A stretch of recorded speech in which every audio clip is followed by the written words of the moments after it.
Hi, and good afternoon, and welcome to a very special show. We're doing the World Cup draw with myself, Dermot, with Mark Cousins, TTG Cousins, as he's now going to be known as, and the one and the man below, Jack Statsman Kaneki. How are you, Jack? How are you this morning? Or this morning for you, afternoon for us? Doing pretty well. Was able to get some stuff done, for tomorrow.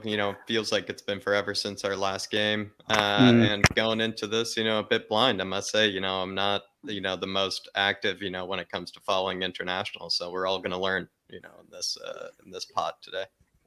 Yeah, and for the USA, what you're hoping for? I know you don't follow the USA, but for them being in the World Cup, what you're hoping for?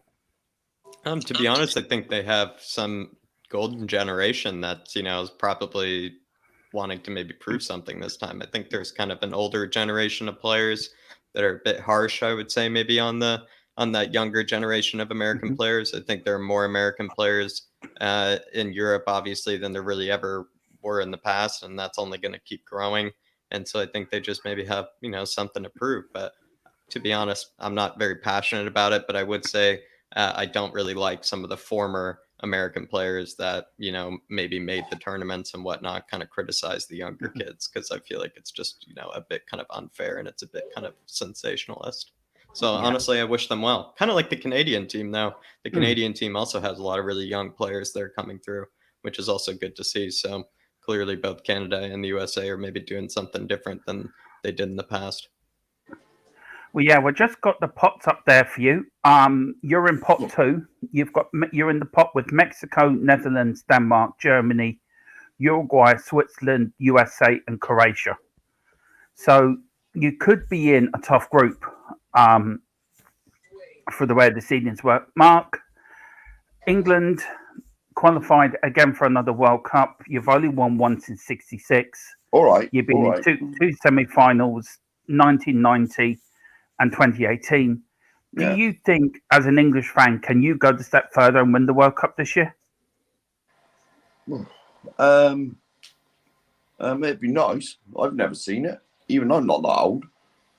I mean, I can remember 1990. Definitely, that was Gaz's year, wasn't it? It was, yeah. Yeah, but it's always Germany that knock us out. Let's face it. Yeah. Normally, we run into the Germans at some stage and it's like, goodbye, thank you, lose on penalties. That's the end of it.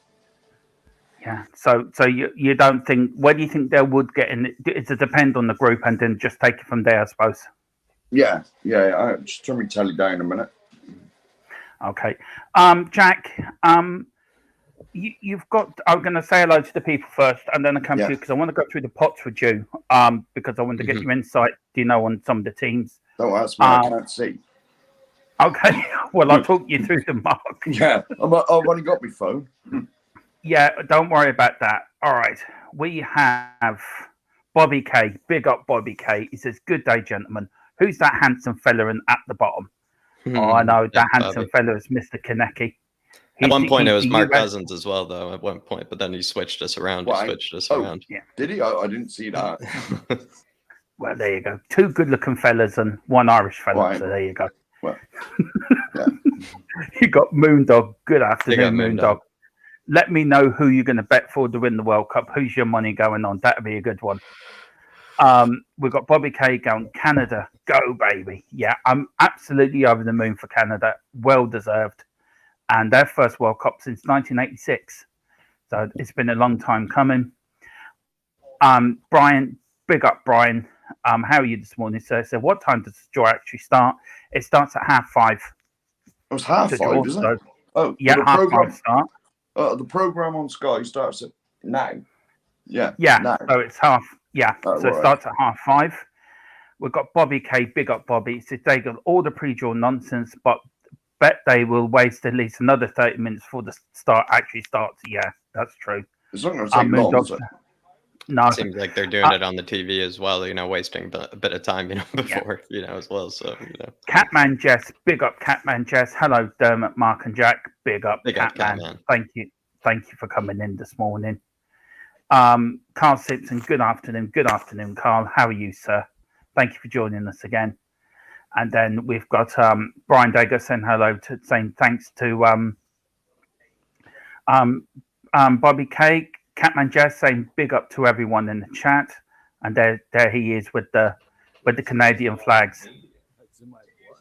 Canada's in Where's the that house. coming Canada's from? in the house. Yeah. Right, I'll take that off. That was something that I had playing in the background. Was that was a ACDC? disaster. Yeah, no, it wasn't ACDC. Wish it was though. I'd be headbanging if it was ACDC. Dermot, England, mate. Yeah, I know. Yeah, I don't think you're going to get very far. Bobby K with a big thumbs up. Brian Daigle says, if and it's a big if England get Canada, which I don't want, the Scotland Yard atmosphere will be incredible at Catman Jazz and that. But yeah, can you imagine if England got Canada? I just don't want USA to get Iran. I mean, that would be one hell of a match.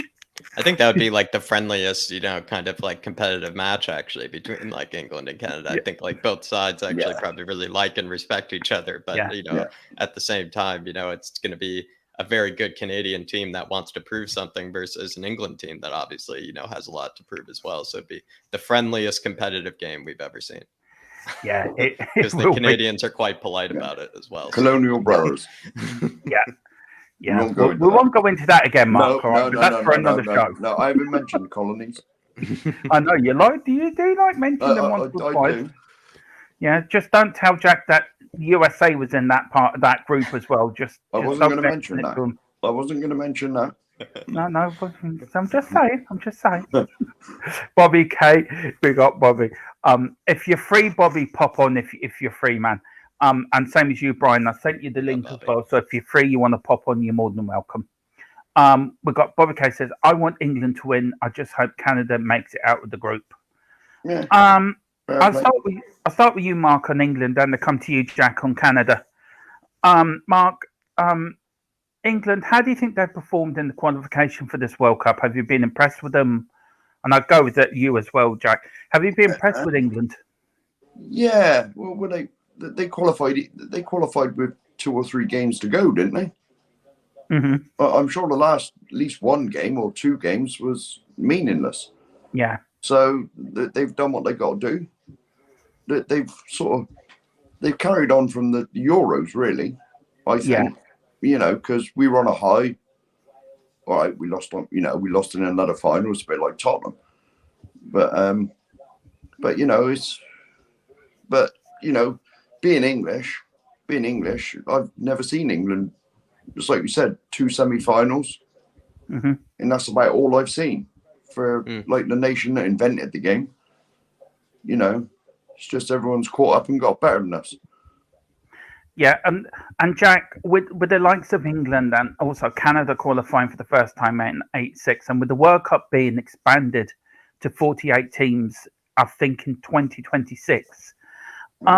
Do you think it's important, because USA also being the host nation, do you think it's important for this World Cup that Canada and the USA do put on a good performance, that they do make it out the groups and try to get into the last 16 in the quarterfinals? I think Canada is just going to be really happy to be there, to be frank. I feel like they were the best of the CONCACAF teams by far. If they want to, do something more with it, I mean, that would be extreme motivation, and I would admire that. But they haven't been there in forever, so I think it'd be kind of, I wouldn't say it's not, I don't know, maybe I think it would just be already sensational for Canada to even be there. And so I think they'll just kind of bask in whatever happens, whether it be glory, whether it be, failure. I think they'll enjoy it nonetheless. I feel like in the USA perspective, there's probably a bit more pressure maybe behind the team, because it's not like it was very glamorous the way that they really qualified. And you do look at some of the players that they do have, they should probably be doing a bit better, maybe in some regard. So maybe there's a bit more pressure on the USA team. That's kind of sometimes why I don't really like the USA team, is because there seems to be this unneeded pressure, when I feel like at the end of the day, we all know they're not really going to achieve anything of any sort of significance. So I feel like the unneeded pressure, the unneeded, calling our groups the group of death and things sometimes kind of made me I feel like I have a soft spot for the US, but by no means am I a real fan, maybe because I kind of feel like they do have too much pressure put on their shoulders, to be fair. And I think they should be happy to be there as well, to be honest. And they should also, whatever hat goes their way, it goes their way, and they should, take it as success, because these are just two teams that I think have had good CONCACAF campaigns, especially Canada. But I feel like whatever happens from here on out, just enjoy it, I would say. In the perspective of England, though, for Mark, I feel like you guys have undoubtedly the best squad to pick from. Like, you guys have, for other national teams, it's not that hard to really pick whatever it is, a 25, 26-man squad, whatever it may be at the end. Where in the case of England, I think it has the most headaches. So you could say it's the best problem to have, but it's also the worst problem to have, because you guys have all these kind of what-if-isms when it comes to the England. It's like, what if actually Trent played in the final? What if Kieran Trippier, was behind that free kick? It's all these sort of situations where I don't really think any other national team, to be honest, ever has that sort of rhetoric, because they kind of know what their best team is, and they know who's going to be there for the national team. So I would say maybe what I think England's just been missing is a quality manager that wants to actually take them through to the final. I feel like, is there an England manager out there that can do it? Like Gareth Southgate, he seems to be okay tactically wise, but also can be kind of caught out. I will say though, like, at least in terms of press conferences and personality, he's probably one of the best out there. I think he's kind of a class act, to be honest. I really like Gareth Southgate, the person. As the tactical genius, I'm not really sure there really is one in there. So I feel like maybe if England really wanted to win something, I feel like they need maybe a better manager. But I will say, I think Gareth Southgate seems like a really class person. Since you've just picked up England, like, if 40 years, as long as football gets taken seriously in America, which I think it is now, isn't it? It's starting to. I think so. I think it's just more. Yeah. I think it just depends on the. I think it depends on the region of the U.S. The U.S. is so vast and so diverse that there are certain pockets that have absolutely been adopting it for a long time, and then there are some pockets of the U.S. where it's kind of finally maybe getting some recognition. I think that's where it depends. Yeah, it always amazes me that, like, I went to New York 20 years ago, and for me, from London to New York is the same from New York to Los Angeles. That's astonishing. That amazes me. It's an 8-hour flight for me to get to New York, and it's an 8-hour flight to get to Los Angeles from where you are. I don't think it's that long. I think it's like 6 hours for New York to LA, and then I think it's like 6-7 hours for New York to. But you're right. Yeah, it's like the same distance. Yeah. I was going to say, well, I must have gone on a slow plane then. Might have been a British Airways one, yeah. I think it was. And it wasn't Concorde. No, we all can't afford Concorde. I just want to make a point on USA, actually. They actually qualified for the very first World Cup in 1930 in Uruguay and reached the semi-finals. But from 1990 up to 2018, they qualified for every World Cup. And their best result was 2002 when they reached the quarterfinals of the World Cup. Yeah. Now, 1990, the group stage, 94, where they hosted the World Cup, the round of 16, where you lost to Brazil, I think, in the second round 2-0. I think Romario and I forget who the other scored. I think it was 2-0 anyway. You lost to Brazil. Group stages in France, 98. Quarterfinals in South Korea and Japan in 2002. Group stage in Germany in 2006. And in South Africa and Brazil, respectively, you both made the round of 16. So the USA have a good rich of World Cup history, even starting from the first World Cup. Welsh girl, big up Welsh girl. She says, big up Dermot, Mark and Jack. Everyone forgets the other home nations. Come on, Wales. Yeah, Wales are looking to qualify for the World Cup for the first time since 1958, where they reached the quarterfinals and lost to Brazil. And a little unknown Brazilian scored the winner that day against the Welsh. A little fella called Pele, who was 17 years old and making his debut. He was the youngest ever World Cup person to play in the World Cup. That record was actually broken in Spain in '82 by Norman Whiteside when he played for Northern Ireland. I remember that. Pele, I think he scored 3 against Wales. He scored 4 against France in the semi-final, I think, and then he's got 2 in the final against Sweden, where Brazil beat Sweden 5-2 to win the World Cup for the first time. So big up Welsh Girl, and thank you for joining us this morning. This afternoon, Catman Justin, big up Welsh Girl, and a lot of people are saying hi. Bobby Kay, go Wales. Also, we can't forget Scotland. They're in pot 4. Go through the pots in a minute. You've got Peru and Australia and the UAE, Costa Rica and New Zealand. Now, some of these games haven't been finished, but I'll go into that in a minute when I go through the pots. Welsh Girl saying go Maple Leaf. Bobby K here to you, talking about Gareth Southgate. I'll start with you, Jack, and you can respond to Bobby K. Southgate gets put down a lot. I don't think he's a star manager, but he really rates the fact that he has united the team and made them forget their club loyalties and remember they are. Yeah. I think that's probably. He's spot on. I think that's what I more or less was trying to say was Southgate as the human being. And to be honest, even on a managerial level, I think he's fine. Is he really the guy to win them the trophies? I'm just not really sure. But to be honest, he's made the England team likable, which I think you could say before it wasn't really as much of a likable team, wasn't as really much of a likable bunch. Kind of look at it now. It's kind of like, especially if you want to not like the England team, it's really hard nowadays to find reasons not to like them. I would say nowadays. Yeah. And I think Gareth Southgate is kind of responsible for that, to be fair to him. I feel like as well, like a lot of managers these days are being kind of pressed on political topics and issues and whatnot. There's some managers that kind of just cower away from it and pretend they don't exist. And then there are managers who think like Gareth Southgate who have like addressed them head on and has been able to answer them in a professional as well as a human being sort of level. And that's what I really like about Gareth Southgate is that, to be honest, even if he doesn't win anything, he's a role model, I think, of a human being to kind of a lot of people, because I think he's broken down a lot of barriers that were probably existing in society, as well as also, just kind of making the England team just in general and the England culture maybe a lot more likable when it comes to supporting their team. Yeah, and Mark, do you want to say anything to Bobby K about that? Yeah, well, in this country, that every England manager I can remember, they always get hit on by the press. The press in this country are terrible. But Southgate, you don't get a bad rap. Well, you never hear.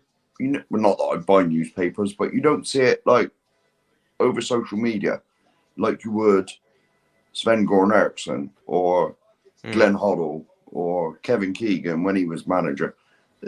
Any chance they had to knock him down, they would. No matter how badly, they're gonna have a go at him. But even like when we got the semi-final in 1990, was that Graham Taylor? I think. I'm not sure. It was Graham Taylor. What did he end up being called? Sprouthead or something, wasn't it? Or turnip or something, wasn't it? Was it? It was either a sprout or. And we got to a semi-final.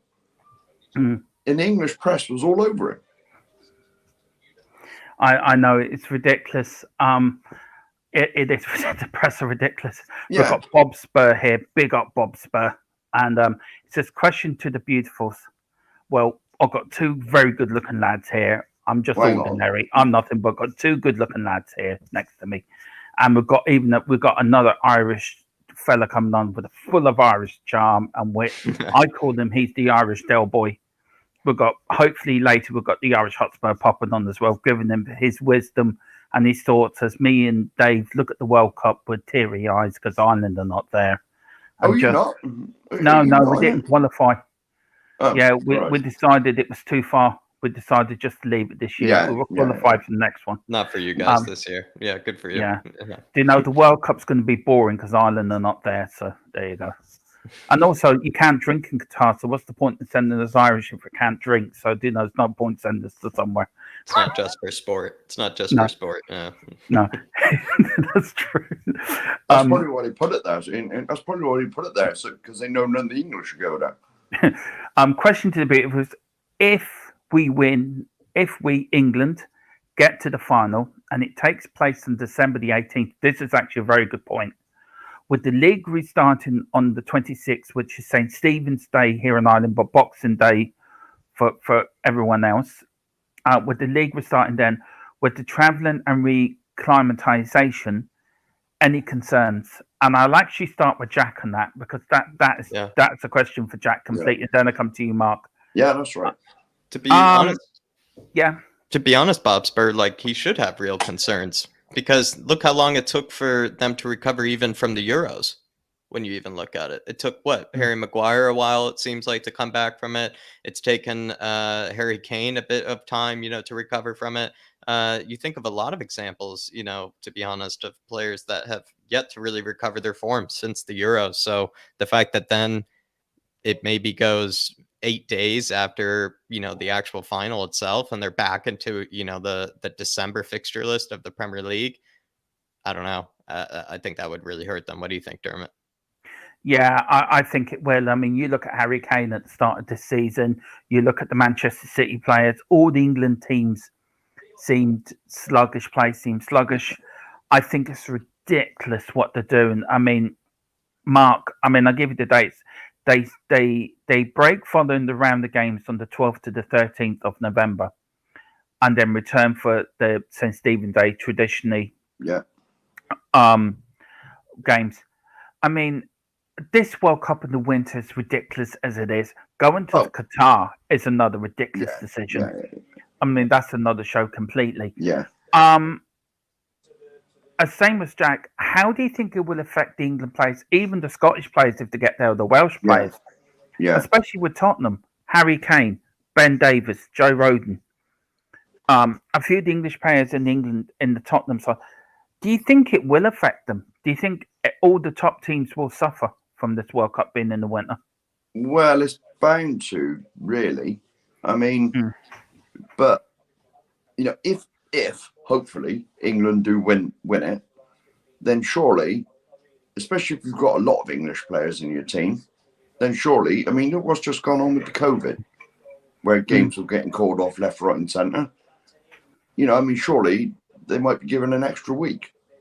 Just put it in a bit later, or an extra 2 weeks. And you can always make these games up. Yeah.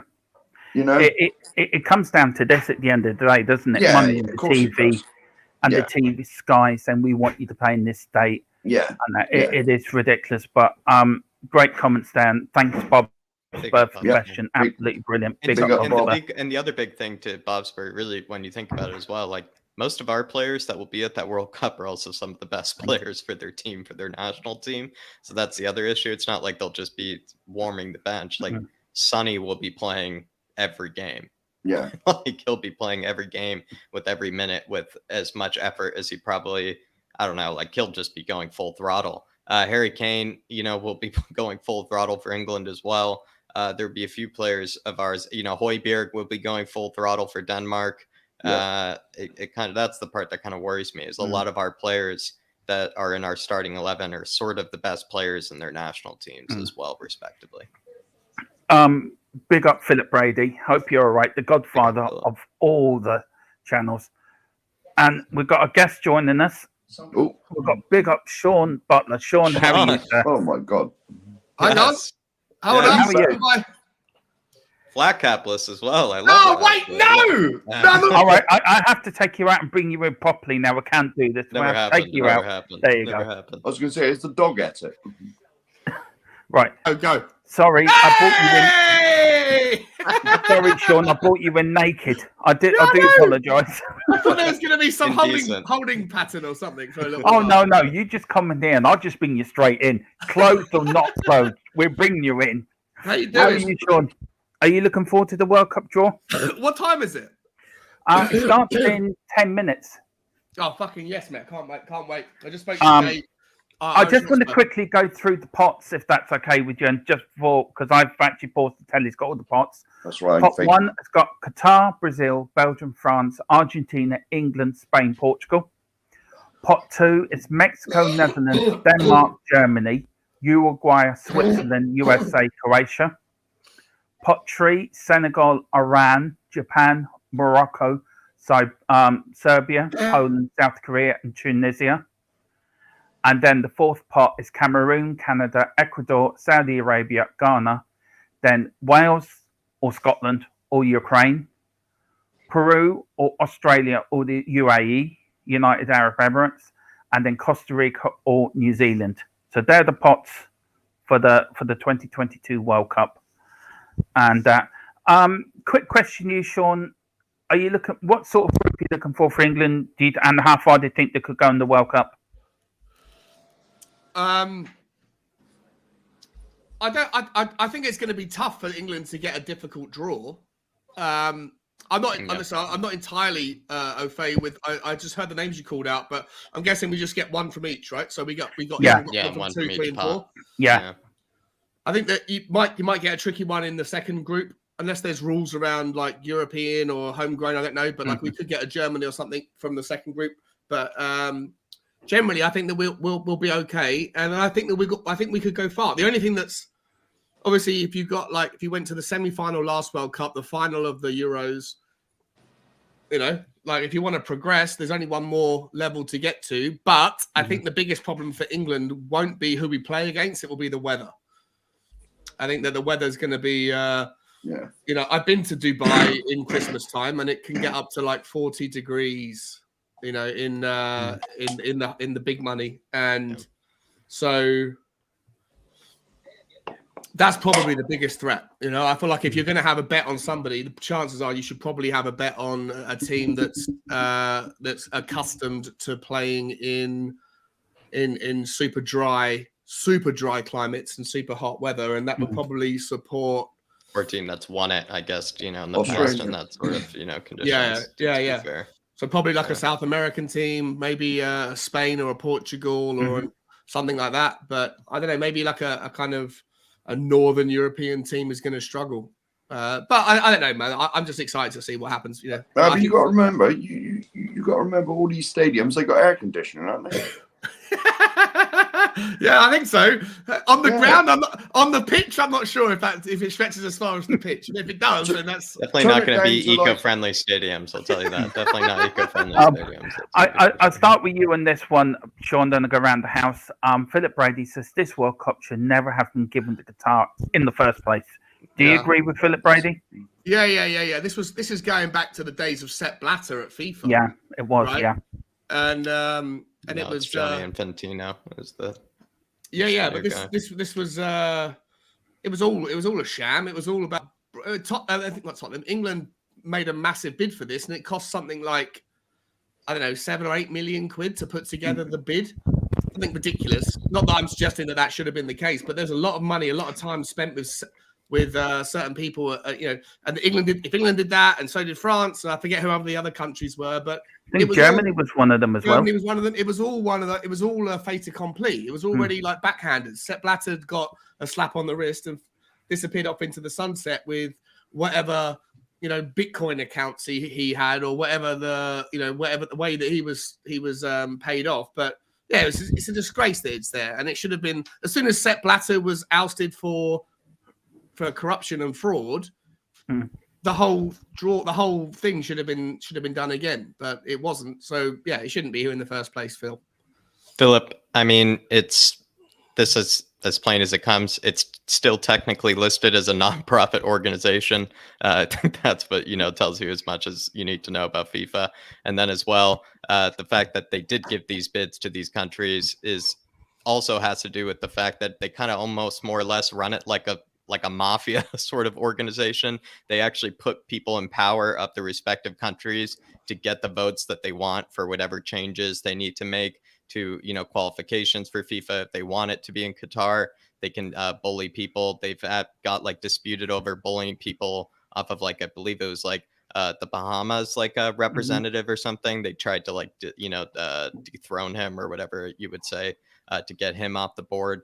They basically just bully everybody inside FIFA, and then we all know that they also take envelopes from under the table as well. But yeah, I think Bob Spur also a long time ago did a really good segment on it, kind of just talking about what it took to even build this World Cup. It's taken, I think, something like nearly hundreds of lives, and it's been slave labor practically for the most part. And so it's also that element. I would say, though, is that it's probably fine for people to watch it. It's just always like a lot of things, watching it within the context of what you're actually seeing is, I think all we need to do. Yeah. But Mark, Bob Spur did a great stream a while back. He really did, and that was a great stream. Mark, any comment to Philip Brady before we move on? Well, we all know it should never have been now. I mean, and the fact that they've had to build all the stadiums for it to go ahead says a lot, because let's face it, if they didn't get it, they wouldn't have bothered.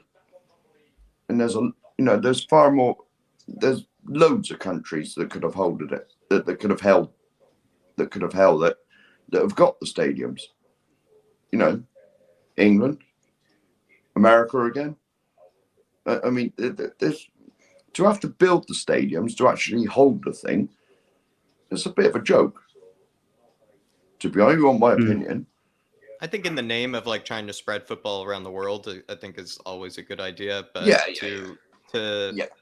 that's the blanket sort of line that they're using. That's obviously not the real intention. If that were their real intention, then I think we could absolutely admire it. But it's obviously not the real intention. No. It's all about money. It's all about money.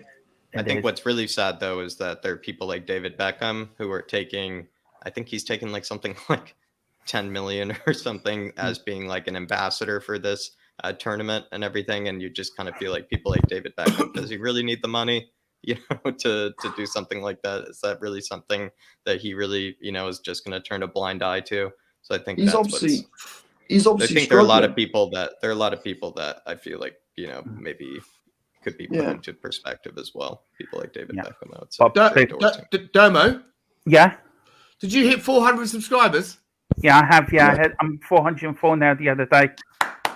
Awesome, very awesome, mate. I'm getting there very slowly. I'm like the tortoise. I'm behind everyone, but I will get there eventually. No, not at all, mate. Not at all. I just have to do what Slap Bratter did: bribe the right people. That's what I have to. I have to be like FIFA. You're running the right race, man. Slow and steady wins the race. It's great, mate. It's great, buddy. Yeah, thank you very much, Sean. Very kind of you. Thank you. Bobby K says, "LOL, Dermot. That's why the team didn't qualify. They didn't want to go there. Yeah, that's why Ireland didn't want to go, because you couldn't drink. So there's no point going when there's no alcohol. So no point going there. There's no leisure in between. Sorry, guys. What time is the actual draw? It's supposed to start at 5:30. It's about now. Now. Yeah. You know how FIFA is. It probably won't start for the next 2 years, probably, knowing them. Trying to bribe the right country. Well, it's not now, because Sky have gone on a break. Okay. Bob Spur TV, 1990 was the late, great Bobby Robson. He was getting slated pre-World Cup. I actually remember this as a kid. Yeah. But a hero after the finals. It was Taylor who got labelled Turnip. Yeah, I remember that in front of the paper. Yeah. Turnip head after failing to take England to the USA in 94. He got called that after they lost to Holland in Holland. And if I'm right, Sean and Mark, if you can contradict me if you're wrong, but wasn't that the time that England should have had a penalty because Koeman pulled back? Was it David Platt in the area? He was clean through, and the referee gave a free kick outside the area when they lost to Holland in Holland. I know. Sure. Was it that game where Gary Lineker was one goal away from Bobby Charlton, and he took him off? Yeah, he took him off in the last game against Sweden in Euro 92 in the European Championships. He had missed a penalty against Brazil to equal the record. Yeah. Before that tournament, a summer and a friendly against Brazil at Wembley in 92. But yeah, he took him off in the last game against Sweden in the European Championships, with England lost 2-1. Yes, he did. Brolin, I think, got the 2 goals that day to knock England out of that competition. You know more about England than I do. Against which team was Steve McLaren titled the Wally with the Brolly? That was against Croatia at Wembley. Was it? Yeah, in the rain. I just have this knowledge in my head of international. I'm just sorry. I just keep all this knowledge in my head about World Cup. Are you sure you're not English, Dermot? No, I'm just a nerd. I'm just a football nerd. You know more about it than I do. Yeah, well, I spent a lot of time watching football as a kid, so all this goes in my head. Catman just was listening to "Do It Again" by Steely Dan, and all I can think of was Jacko going to another Spurs game. Oh yeah, great song actually. I like a bit of Steely Dan. Nothing wrong with them. What was that? How did that song go? Was to do it again. How's it go? I'll get Spotify up. Hang on. Yeah, it's a great song actually. Welsh girl, ha, nice one, Catman. Do it again, right? Big up, and yeah, just everyone's in the chat talking together. We have we've got Ellie, big up Ellie, the queen of the Harris Army. Big up Ellie. And the Spurs Tuck Army, and the Flat Cup Army, and the Tottenham Tantrum Gold Army. She says, woohoo, Dermot, Jack, Mark, Sean, the real men of Spurs community. That's very kind of you. Who I have the utmost love and respect for. Well, thank you very much, Ellie. It's the same back to you as well. You're an absolute diamond. Yeah, love her. We've got Philip Brady, big up. What was it called? Do It Again by who? Steely Dan. Big up Philip Brady. FIFA were corrupt, and Sepp Blatter was the most corrupt FIFA president going, apart from the one before him, who was Argentinian, who was more corrupt than him. So it goes back. Welsh girl, big up to the Queen. Yeah, that is it. Evening guys, Wembley won. Evening guys, hope everyone is well. I'm so hoping England and Canada are drawn together. Would be fantastic. I wouldn't think Canadian fans would be saying that. I think Canadian fans are hoping for an easy draw, but you never know. I'm just looking at it through tears. That's it. See, you see Lonnie's head now. See? You should just get one of your guitars from behind you, Sean, and yeah, no, I was thinking about that. Not today. Bob Spurs TV, big up Bob. So we talk about morality within our league and the takeovers, yet we have the highest governing body being bribed to give a country the World Cup. Brilliant. Yeah. I mean, Bob Spurs hit it right, nail on the head there. Yeah. The talk about, you look at the Super League, you talk about all these big Americans and oil money coming in with their dirty money, and that's a whole nother show completely. And you got the world governing body being as corrupt as the same as UEFA. They're corrupt as hell as well. It comes down to money, and isn't it a sad fact that the sport that we love, all as football fans, that is ruined by money? It's probably hard for the Premier League. Bob is right, because it's kind of hard for the Premier League to be good actors when they're not really any other good actors to really role model yourself after. I mean, what are the good role model leagues? Like maybe the Danish league, I bet, or like the Bundesliga or something might be. The Premier League started. But the FIFA, the way that they operate, the way that UEFA operate, the way that it all operates, I think is probably kind of maybe the reason why also the Premier League could, to an extent, operate kind of similarly, because they're seeing, other leagues do it and other organizations do it. So kind of, not really, no good role models out there, you could say. No. And Sean, I mean, do you feel, sir, that UEFA and FIFA need reorganization now? Do you think they need to be torn down and start again? Well, listen, I don't know. I don't pretend to know the ins and outs of, FIFA and UEFA and stuff. However, I would say that a lot of the reaction to the Super League was right from it was. I think half of it was organic in that the fans were like, we don't want a competition that's without competition. Mm-hmm. But I think a lot of it also relied on some very clever PR that were pushing it in certain places from certain duopolies which is what we have with FIFA, the FA, UEFA, etc., that like to control everything. You can't have a football team that can compete in any kind of professional league and do anything outside of the FA, the Premier League, or the FA, the Premier League, and UEFA and FIFA. So I don't like any industry that is a duopoly or even an oligopoly. Like I hate the fact that you have social media that controls so much influence across the world of people, how people think, but there's only like 3 or 4 or 4 or 5 companies that do it. The same with the mainstream media. There's like in America, for example, there's, not to get political, but there's like 900 different, media quote unquote outlets, but they all, if you follow the chain of ownership, they all go back into 5 or 6 ownership companies, right? So I hate any industry that has populism at its or popular distribution of content that has so much influence, but yet only a handful of people have ownership over it. And so whilst I wasn't a fan of the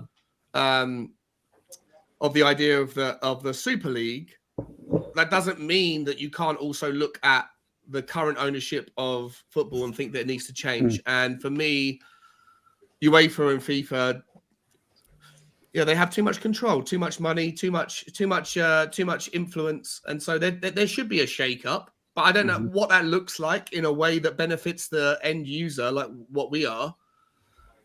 I don't know. I'm not smart enough to know what that looks like. But I just generally don't like situations where two organizations control the entirety of one industry, which is what happens with football. So how it should be done better is something that I would leave to other people that are smarter than me to figure out. But does UEFA and FIFA need to shake up? 100%. Yeah.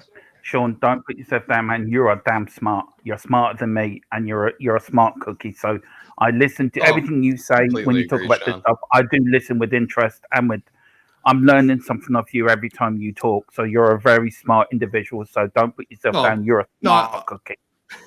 I do appreciate that, but I still don't. I very much appreciate you saying that, and I feel the same about everybody else. But I would also say that I don't know how to improve FIFA or UEFA, but I just know that it could be improved. But I mean, you're that smart. You're sitting next to Jimmy Greaves. Jimmy Greaves is right next to you. He's right next to me. There he is, buddy. Yeah. And Jack's sitting next to the 70-71 League Cup winning side with Bill Nick, and so is Mark sitting next to Klinsmann. So there you go. You're all legends. Yeah. I've got to pop off for 2 seconds. Before you do, Dermo, have you've changed your logo? I've just seen next to. What's going on? You got an Irish flag. It's like a little scribble. Yeah, someone drew that. I'll tell you the story behind that. I like that a lot. Very quickly. Cool. Coover and me we're backstage. We were having a meeting, and Coover just liked to doodle, and he went on to this. I said I wanted a cockerel with an Irish flag, and he designed that, and I loved it so much. I said, right, I'm having that. So it's lovely. I put it up as a tribute to Coover. If he, bless him. If you want, send it to me, and I'll get rid of the background and put it into a PNG format. Oh, I will do. Cheers, Shawnee. I'll make it a little bit smarter here. Jack, can you just take over for 2 minutes? I just need to shit to the bathroom. And could you this question up for Bob Spur? I'll be back in 2 minutes. Sorry. I'm currently watching Jermaine Genus, I believe is the guy that's hosting it. Idris Elba was there as well. Lothar Matthäus, it's a lot of random, kind of people involved. Have you got Sky on, Sean? Oh wait, yeah. Well, I thought I did. But I do have Sky, but the World Cup draw that I'm seeing is currently in the studio with. Yeah. That's what I got. I'm watching like the live feed of it. I think it's through Fox Sports over here. It's like this is the actual draw with all the awkwardness and all the. Sean, have you got people some girl walking talking great distances across stages? Melissa Reddy, her name is. Yeah. Oh, was that? I got to keep turning around and look at it. Yeah, she's a good-looking girl, lovely-looking lady. Yeah. Yeah. I was going to say, who does she play for? I don't know what. I'm not sure actually about her history. Sorry. Bob Spur with the comment that Dermot wanted me to read, saying they're spending over $3 billion on stadiums to host the World Cup to only knock them down afterwards and convert them into hotels, hospitals, etc. Kind of cheapens the spectacle. Yeah. To be honest as well, I think what's really shocking is that they had to, for the weather's sake, they had to not only move this to an entirely different time period when they normally wouldn't do it, but they also had to build stadiums that also will like have some sort of air conditioning, which I promise will probably be expending a ton of energy and probably a ton of might have even more oil expenditure or whatever greenhouse gases emitted that might be necessary. Well, if they can turn it down to 2 or 3 degrees, England might win. That may be what we probably be asked for as well. Everybody will be competing for what the AC temperature will be. Maybe that will be, how Germany and England will, battle over the reason they lost is because the AC temperature was 70 instead of 68. But I think, and also, Bob, we know how many people died in making these stadiums. We know the conditions that they were living in is also disgusting and atrocious. We also know that it's also been tried to be heavily covered up as well. And most of the people that died building these are also foreign internationals as well that were being treated in such a horrible way. It wasn't even Qatar's own citizens, which I think is another shocking element as well. But also, I think, like I said, Bob, people that have kind of endorsed this and kind of know about all these things, but yet have really clearly, made their stance by taking money from these people for, endorsing this tournament, I think are kind of a lot of the people that I'm quite shameful of. I would say, like people like David Beckham. And if I'm not mistaken, I think even Xavi, to a degree, endorsed this tournament for some extent of time. So it's always a bit kind of gross, I will say. But Bob Spur, I don't need to tell you, my man. Don't need to tell you. But let me go back to see what's happening. Hopefully they've made a draw by now. They're probably just still announcing every single person that needs to walk a 40-yard distance to the stage. But it seems like they need to have one person for every single pot as well. And Sean, what's funny is that they're, making the tournaments bigger and bigger every year, which means more people that they need to bring on stage every single year. The draw's going to end up taking a day. Well, I'm not seeing the draw though. I'm still stuck in the Sky Sports studio. Is that what? Jack, are you like seeing something we're not seeing? You know how, like, if you've ever seen like the Champions League draws, if you've ever like actually watched them, where they do have, the in the bigger arena, where like, but it's the actual people that work for, UEFA and stuff doing the draws, like Shevchenko and things like that. It's like, that's what I'm watching right now. I'm watching like, Lothar Matthäus and like Tim Cahill and people like walk up on stage and they're just like standing in front of a pot, being told eventually what to do, I guess. Jermaine Genius, I think, is the one hosting it. Now I think they're about to air some propaganda video, I would imagine, some sort. But yep, I think they're starting to get into it. 32 nations divided into 4 pots, 8 teams. How are the pots? Yeah, well, Sky's still in the studio. But yeah, I would say, Sean, the version I'm watching is like the live feed of whatever they're actually doing over, and I think it's in Doha. I can't wait.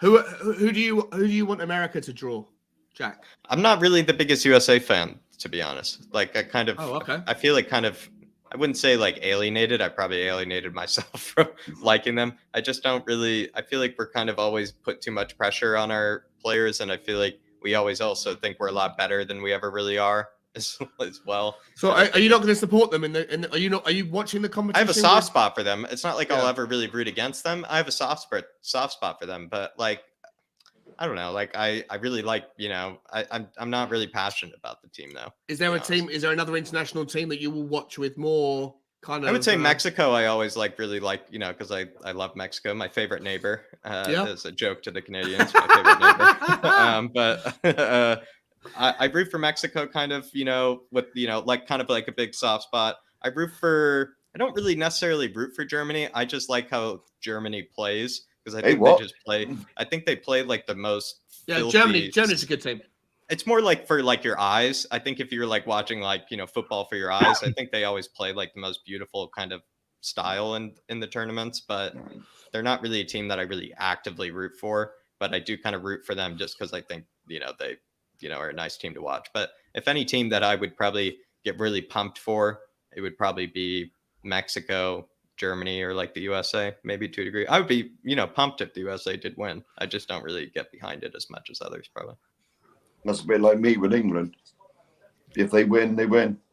I think I'm just I guess I think of all the things, Sean, I think that team I'm just not so patriotic about, maybe compared That's to fair other enough. team. That's fair enough. I think I'm more patriotic actually about like the Olympics. I think I'd be more patriotic about like the Olympics than I would about our men's team. Yeah, it's interesting. Like, so I'm 100% Irish, right? So my dad's Irish, my mum's Irish. My mum speaks with kind of an Irish accent, but I grew up in England, so I'll support England from a football perspective. From a rugby perspective, which is what I played growing up, I'm probably like 50-50 between the two. But if you had to I should support Ireland, but I couldn't tell you more than like half a dozen players in the Irish football team.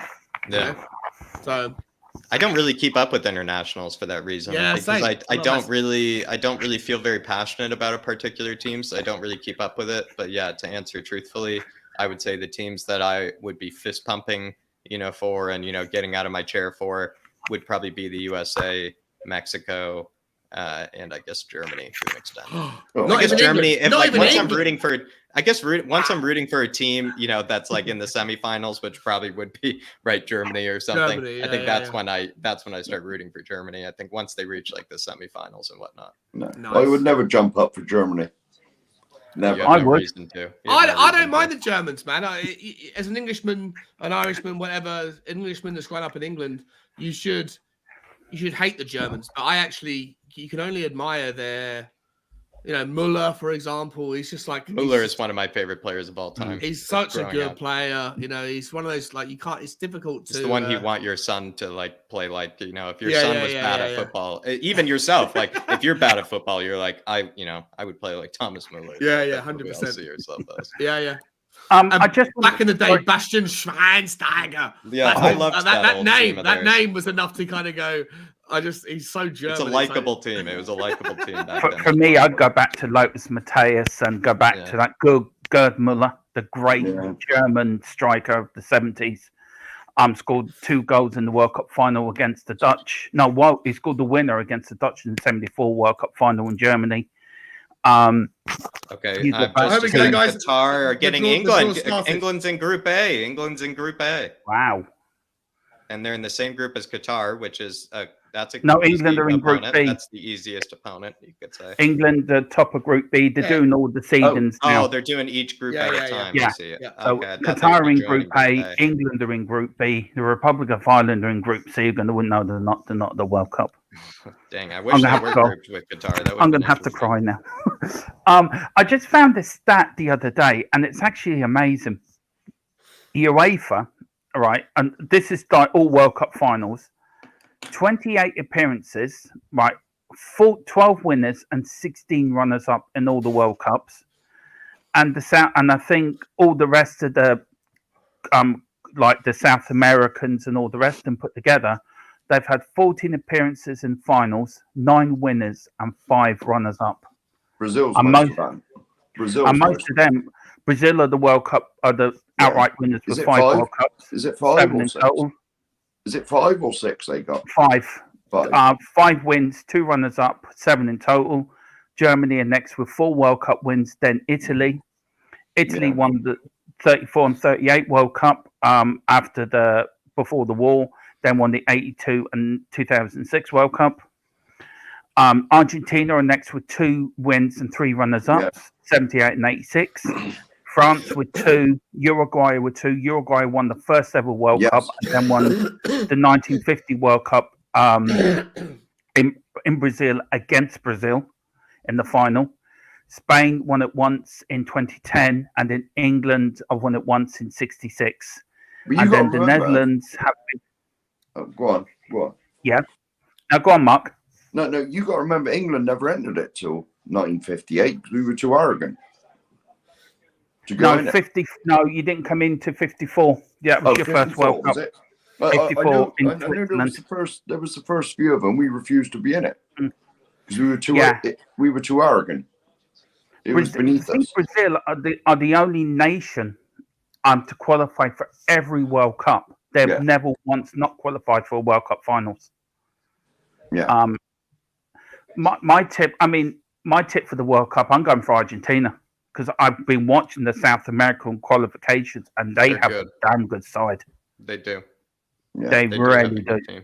I would say actually also to answer, Sean, I do actually also root for kind of any team that has a ton of itches in their team. That's any of the itch, so Yeah. Croatia, Serbia, I'm also always getting behind them because I'm always behind the itches. Serbia made it, didn't they? Serbia made the I think, cup. yes. I'll actually very passionately be rooting maybe for Serbia because some of my favorite players are all itches. So that'll be fun. And it's always hilarious to see, as you know, as Sean, who, reads games and announces games and says all the players' names. It is kind of hilarious to hear an announcer say itch, like every other word. I just give a quick update. Qatar in Group A, England Group B, Argentina Group C, France Group D, Group E, Spain, Group F, Belgium, Group G, Brazil, and that means Portugal will be going into Group H. So they're the all pot ones. Pot 2 will be coming up soon. Are you looking for an easy draw? I'll start with you, Mark, and Sean, being England fans. Are you looking for an easy draw like you did in 2018, or if you did get Germany, would it bother you if you got a Germany or somebody like that? Don't want Germany. Don't want Germany. Fuck that. No. Yeah. You could do without Germany, to be honest. But seeing as England are in the first group, any group we get should be relatively straightforward. Pot to two, be honest. Pot 2 for us is Netherlands, Germany. Netherlands as well. We don't want to play that. Netherlands, Germany, Denmark, Switzerland, Croatia, Uruguay, Mexico, or USA. Of those, you'd probably rather have, I guess, Denmark or Switzerland, right? That's probably that's clever. I would also say I wouldn't, if I were you guys, I would not want Croatia or Germany. I feel like those two would. I wouldn't want America either, to be honest. Or Mexico. I think the US. I think the US Mexico are a great side, actually. A lot of people don't realize how good Mexico have been in their qualification. They're actually a very good side. I think the Mexican team has a really good front three, but the rest of it is kind of really old, and that's what I'm worried about them. Is that they're some of their players are 34, 35. And I'm a bit worried, but their front three is actually really good. It's that one guy who plays for Sevilla named Corona or Tecatito, and then that Raul Jimenez for Wolves, and then that guy Lozano, that really young kid who plays for Napoli. That guy. So they have a really good front three, to be fair to them. Right. So the first one in pot 2 is coming out, and it's Netherlands in Group A. Netherlands in Group A. They've been. No, I know how it works. They get pulled out, and then it goes to another pot which pot they go into. Oh, I see. And then another pot, which position to go into that group. So Netherlands are the first name out of pot 2. No wonder it takes so bloody long. Now they're choosing a little bit overkill, isn't it? Yeah. Well, they're going to A. They're going to Group A, and they're in last place in Group A. So Netherlands are in the same group. Mateos as well picked the Netherlands one. That's hilarious. So this is England's group coming up now for you, Sean and Mark, and all the people watching. Please like. So Holland are with Qatar. Okay, that's good. Yeah. I'd rather just don't get Germany. And now who in Group B now? This will be interesting. USA are in the England group. Ooh. Will this be revenge for England when USA beat England in the 2010 World Cup group game when the England keeper made an absolute howler, where they beat them 1-0, and also USA beat England in the 1950 World Cup in Brazil, and in England's first World Cup, the little-known USA team beat England in 1950. So England need revenge here, I think, against the United States. But we'll find now where they're going. We'll find out now where they go in the group. They go in B3. So the third in Group B. So Group A, it's Qatar, Netherlands. Group B, England, USA. I think that's one of your easiest draws, to be honest. Yeah, not bad. I think you guys should not be sweating at all, to be fair to you. I'd rather that than Germany, Croatia, Uruguay. Germany against the USA team. The USA team, what they're probably good at is they have a few players that are really good with a few good tight feet. Like Pulisic, Gio Reyna. Those guys are good on the ball. They could hurt you. But I think they're not going to tactically, I think do anything I think that you guys won't be prepared for. So that's what I would probably say is I feel like you guys would be prepared for them. Whereas like maybe if you come up against like a Uruguay, I feel like a Uruguay would have been even tougher than like a USA. Mexico have been drawn in Group C. Sorry, Sean, I didn't mean to interrupt you there. Sorry. No, it's okay. Yeah, Mexico have been drawn in Argentina's group. Wow. So that's a good game. That's a good time. Yeah, and they're going in C3. So again, they're the third in that group. At the moment, England will play the winners or the runners up of Group A. Group C then will play the winners and runners up of Group D. Group E then so on. And then Group E, Group F, and then Group G and H. So it's looking a good draw. So for Group D now, we're going for Denmark. Denmark are in France's group. That's tough. That's a tough one to draw for France. Sean, sorry, I didn't mean to interrupt you there. Sorry, carry on. What were you saying? Sorry, I apologise. No. It's more a personal thing. I was going to say to Jack, I'm actually going to be. I'm leaving. I'm doing a around the world trip, around the world tour for my work. I've got clients in like 9 different countries. And I'm going to start in New York, and it's going to start in November. So I might hang around enough to get to the USA England game in New York. That would be awesome. Actually, New York would be spectacular. That would be going off. That would be going off for that game. Yeah, but if it's like an 8 o'clock game in the evening in Qatar, that would be like. What's great about New York is that if it's at 6 a.m., what's great about New York is that there will be a line out the door at a certain place. Even if it's like 6 a.m. It never sleeps. It never sleeps. It doesn't. So it doesn't. No, Jackman, you can clink glasses over that one. I was going to say quickly, Sean. Though I was going to say quickly. Breaking news. Sorry, Jack. I didn't mean to interrupt you. Sorry, Jack. Germany. Big update for welcome. That's the entrance for you from Catman. David Harris, the greatest of all time. Spain and Germany in the same group. Lovely. So we're going to find out where Germany go in this group now. That's the group of death. That's the group of death already. If they get second, I think Spain play Germany first. So we're going to find out where they're going in the group. That's a good I'll give you a quick Germany, update in a minute, Dave, in case you haven't been following the draw. They go third in Group E. Group A is, and they've just gone to a bloody advert, that bloody BBC. You can never trust them, can you? See, in the BBC Northern Ireland, you can never trust them. Sean and I don't know what they're going over to a. All right, sorry, I've had to switch over to BBC. Flick looks very. Croatia are in Group F with Belgium. Group A, Qatar, Netherlands. Group B, England, USA. Group C, Argentina, Mexico. Group D, France, Denmark. Group E, Spain, Germany, and now Belgium with Croatia. Dave, thank you for joining us. Hope you're okay, sir. Thoughts? Who are you going to follow in the World Cup? I mean, I'm going to follow Argentina and Brazil. I'm going to be and Canada. They're my 3 teams I'm following. Who are you going to follow in the World Cup? Look, I've always had a soft spot for Brazil. I always like watching Brazil and hope they do well.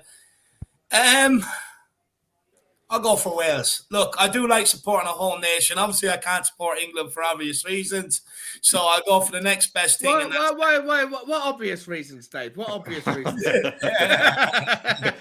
my accent for one, lad. My accent for one. Fair enough. I like that from Sean. For obvious reasons. It's brilliant. I would like to see DKH have a good World Cup. I really would. Yeah. Croatia in Group F. D4 with Belgium. That's now tough. they're going to Group H. Now Uruguay. Then Croatia. It's a tough one, isn't it? Uruguay are in the same group as Brazil, I think, if I'm right. No, they're in the group with Portugal. So Uruguay and Portugal are in Group H, and then who's in Group G then? Switzerland. Switzerland and Brazil, and then Portugal, and who's the H? Who's the other one? Portugal and Uruguay. I think I'm seeing something different, Dermot. I think Uruguay is in Group G, right? Uruguay's with Portugal, but we haven't seen Group G pulled, which must mean that they're next. Yeah, Switzerland are in Group G. Uruguay are in Group H. Yeah, H. okay. Okay. Is there a reason why? Is that because Uruguay and Brazil couldn't be pulled in the same No, group? that's right. That is why. Yeah, they're not allowed two countries from the same qualifying group. Qualifying group. So we could have got Germany anyway then. What we were on about earlier. Germany and Spain. That's already the group of death, isn't it? Yeah. France, I think it's a good match for either team. I think whoever comes out being the better team after that would probably, maybe you could say, go on to win it. Because I feel like that's a real indication of who actually is the real team. Because they also play kind of similarly, probably both teams as well. So now we're coming to pot 3 with Senegal, Iran, Japan, Morocco, Serbia, Poland, Korea Republic, and Tunisia. So we're going to start with. If Serbia gets drawn in with Germany. Germany, Serbia, and Spain, that would be a fucking group of. Morocco is tough as well. Beforehand, I'd laugh if Iran got pulled in with Group B. I mean, that would be sort of political. Who's that? Who's in Group B? England? England, Group B, USA, Iran. That would be pretty. Iran are in Group. I think if South Korea could also get dragged in, if South Korea get dragged into the group of death, that'd be an interesting one. It will. So Iran are the first ball out of pot 3. Dermot, can I say something on England just quickly? Yeah. I was just going to say, Sean, the reason why I think that USA one was probably one of the best ones you could have got, because it's kind of theoretically only getting easier from here, right? In terms of who you're going to be coming up against. So if the USA ends up being your guys' toughest team, group, and it should be kind of the easiest group you could honestly. Oh my God! 100%. Can I just say, Iran have been put in the group with England and the United States of America. What a group! Wow! No, I've been saying how funny it would be. Everything that is unbelievable. So you've got England, Iran, and the USA in Group B. God, I bet you there might be a fucking terrorist attack on that one. Yeah. No shortage of foreign policy in that group. No shortage of foreign policy there. Oh, dear. Not allowed to say that, Sean. You're not allowed to say that. Yeah. Senegal are next out in pot, and the next out in pot 3. So now they can go anywhere from Group A, C, D, E, F, G, and H. So we'll find out in a minute which group they go in. Sean and Mark, very happy with England's group so far? Yeah, 100%. That's pretty easy. Obviously, I think it's rigged, Dave. Myself, I reckon the FA have rigged this. To be honest, though, I remember growing up, there was always a group of death, and the group of death usually there was a pot 4 team that should never have been in pot 4. There was a pot 3 team that should never have been pot 3, and they always managed to find a group that would have Spain, Brazil, Germany, and South Korea or something. There was always a team that should never have been in the pot 4 and the pot 3 that managed to find themselves in the group of death. I don't the group of death this time. If we're looking at Spain and Germany, that's a tough one. But pot 3, there's not really a massive team that's going to threaten. I think Morocco and Serbia are the 2 teams that I would be afraid of, because you look at Morocco, Hakimi is there, Ziyech, who I think anybody can be hurt with that left foot, and then I think they have a few other players that I just can't remember at this moment in time. Even Adel Tarabt, I guess, is still sort of playing well at this moment in time. So Adel Tarabt, and then who knows? He might right. I think he's at Benfica knocking about these days. Is that where he is? Wow. Yeah, he's playing a lot actually as well. So he's actually match fit. That guy we went after, Amrabat, as well. Morocco, to be fair to them. Just a bit of an update on the draw. Senegal have been drawn in Group A with Qatar and Netherlands. Yeah. And Poland have been drawn in Group C with Argentina and Mexico. That's an interesting. That's an interesting one. That's an interesting group. That is, Argentina, Mexico, Poland. Wow, yeah. A lot of good we have now got a lot of good Serbia. Serbia's the next out of pot 3. So that must be against. I'd love it if they went into the Germany group. Go on, get in the Germany group. Go on, lads. Yeah, any one of these that it goes into. Get in the Germany group. Come on. I say it'll go in Group G with Brazil and Switzerland. Yeah, that'd still be a tough group. Yeah, it actually is going in Group G, Brazil and Switzerland. Is it? Okay. Yeah, nice. Yeah, I haven't rigged the draw, by the way, just to let you know. I still can't get over that. They might be in England Germany around though. Might be in the same group. Maybe as the same one as like Group E. Yeah. though. Maybe like Serbia and Germany. Maybe are in the and same they're sort of going qualifying group. G2. So that's second Argentina, in the group. Mexico, Poland. That's a tricky group. Yeah. Group It G. is. Is, Argentina will top it, but Lewandowski against Argentina. We never know what Lewandowski could do for Poland there. That's a tough one. Jimenez, Lewandowski, Lautaro Martinez, Messi, a lot of good strikers. A lot of good players there, Yeah, Yeah, we've got And Brazil, now. Switzerland, Serbia. Switzerland could be in trouble against Serbia there. We've got Tunisia just come out. Tunisia who lost to England in the France '98. I think this is only their 4th World Cup in the whole history of Tunisia. And then so they've now been pulled out, going in Group D against France and Denmark. Denmark, second round in '86, winners of the European Championships in '92, against France, the World Cup champions of 1998. So they're going in Group D, and they're going to go Group H. Group H is going to be tough. Portugal, Yeah. Uruguay, and who's going to be left? Those are good defensive teams, you could say. Good defensive teams. Yeah. Portugal and Uruguay would be a cracker of a game. I Yeah, reckon. that'd be a great game. Great game, yeah. We've got Japan, Morocco, and Korea Republic left in pot 3. So let's see who comes out now. Japan would be a tricky one. Yeah, and Japan Have co-host secretly of good players. Secretly good. Yeah. Japan co-host of the 2002 World Cup, the one where Ireland should have beaten Spain if Roy Keane didn't throw his toys out the pram. But that's his composure, lad. Yeah, that's true. Not as much composure as I'm actually even going to say that. Actually, no, go on. No, I know what you're going to say. So I do agree with you. Can you believe that? Just eight days between the Premier League closing down and England's first game in the World Cup. That's ridiculous. Yeah, they've gone into Group E with Germany and Spain. Oh, So Germany, 4-time world champions. Spain, who've won it only the once. And Japan have gone in there. Japan will throw up a shock result in that group. I can tell you that now. Yeah, they will. I think they will. I think South Korea, didn't they reach the semi-final of the 2002 World Cup? I think they did. Yeah, they did, didn't they?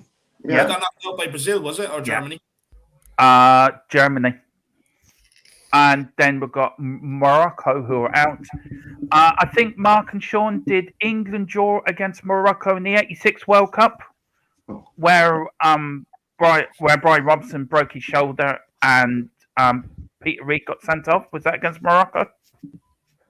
Oh, you're asking me now. Honestly, I can't remember. I think they've gone into Group F with Belgium, Morocco, and Croatia.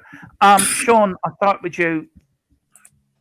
Can you see favourites out of all these groups? Who do you think will win the World Cup out of all these so far? Who I think will win the World Cup? Mm. I mean, the group stage is half the battle, right? If you win, even if you if Germany and Spain both qualify out of their groups, they'll meet each other in the semi-finals. Mm-hmm. And I think that's how it works, right? You won't meet each other again until the semi-finals. I've got no idea. I genuinely think that England have got a really good chance. A really, really, really good chance. If they can handle the heat, then we got a better chance. I probably would say the favourites for the tournament though are Brazil or I would have said Spain, but Spain have got a difficult group. I don't know, man. It's all France maybe as well. France have probably got the best chance. If I'm honest, I don't know. I would suggest, and I don't know, but I would suggest that a European team has got a good shout, and France has got probably the best chance because they are probably the best team on paper. I would say, but what do I know? Yeah, I'll go to you, Jack and Dave, very quickly to become a top 4 with Cameroon. I'm still here. Oh, sorry, Mike, you're there. Okay, I'll come to I'm you too. Sorry, sir. Cameroon, Canada, Ecuador, Saudi Arabia, Ghana. Then the playoff, then for one for FIFA, the playoff 2, then for the other one for FIFA, and then the European playoff, which is Scotland, Wales, and Ukraine. So this is now the first team pulled out of pot 4. I'll come to you very quickly in a minute, Dave. Sorry. We have IC playoff 1. So they've come out. off the top of my head. I think that could be. I don't know off the top of my head. I had them Might up. be Costa Rica, New Zealand. Yeah, cheers, Jack. Thanks. Thank you very much, because I did have that. Dave, very quickly, they're in Group D with France, Denmark, and Tunisia. Out of all the teams you've seen, who do you think would win the World Cup? Who's your money on?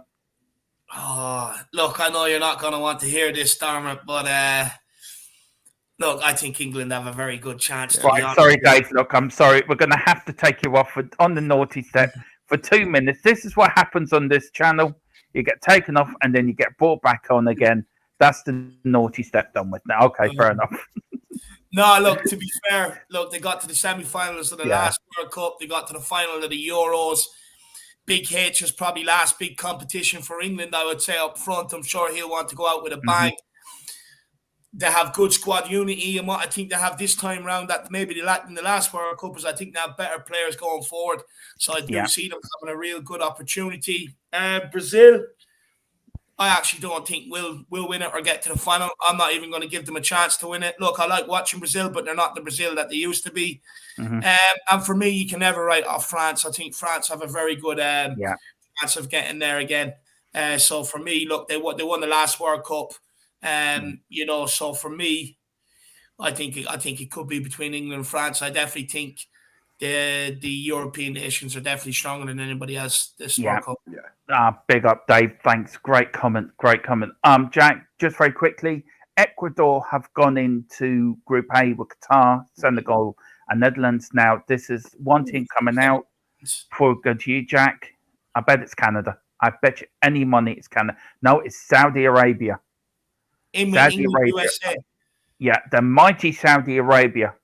Wow. And I don't know which group they're going to get put into.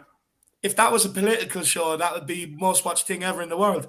It would. I just can't believe I've just said USA and Iran in the same group. Yeah. I should have went down to the bookies and put money on that. I wouldn't. England, USA, Iran, and America. Jesus, it's like watching a news channel. They're going into Group C, Saudi. Canada's going to be in Group B. I guarantee you, any money, Canada will be in the same group as England. I don't think they're allowed to be because USA was in the same qualifying group as them. Oh, of course they were, Jack. Yeah, spot on. Cheers. And so why is Saudi Arabia also might not be allowed in Group B either for that same reason.